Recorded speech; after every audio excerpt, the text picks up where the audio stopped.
ربنا اغفر وارحمهما كما ربياني И с вами нужно صغيرا. хотя поднимать подбородка, закрыв нос.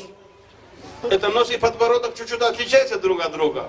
Вот эта вещь, вот эта нижняя часть челюсти нужно закрывать. Нужно закрывать. А нос нету такого. Вообще, один вещь хочу дорогим сестрам объяснить. Хиджаб, это не ограничивается на самой одежде.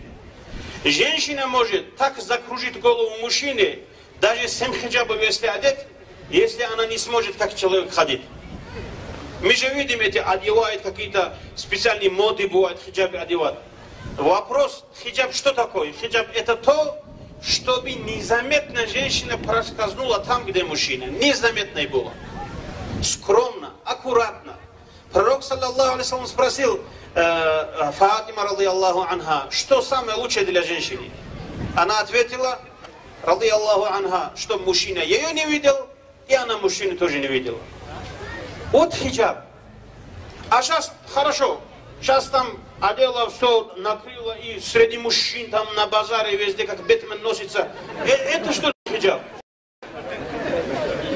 Поведение же должно быть, характер же должен быть. Как-то мужчина появился, в сторону отойти, уметь. Это же должен быть. Это поведение самое важное. Это материал одет любой может. Поэтому, дорогие сестры, допустим, нежелательно, чтобы между двумя женщинами мужчина прошел. А если как танк они идут, что мужчины делают? Поэтому мужчины, женщины должны уметь отойти в сторону. Мужчин пропусти. Поведение, адаб, уважение, вот эта вещь. И плюс хиджаб тоже. Поэтому чуть-чуть, вот эта одежда, эта вещь. Посмотрите, Фатима, радийаллаху анха, говорит, всю жизнь она печальная бывала. Всегда печальная бывала она. И спрашивали, ты дочь пророка, саллаллаху алейхи вассалям. Это то, вообще, чем женщина может восхищаться и радоваться. Почему ты такая печальная? Она сказала, вот мне стыдно тот час, когда я умру, и будут носить вот могилу, вот это носилка бывает, который умерших носят. Там же одеялом накрывают человека.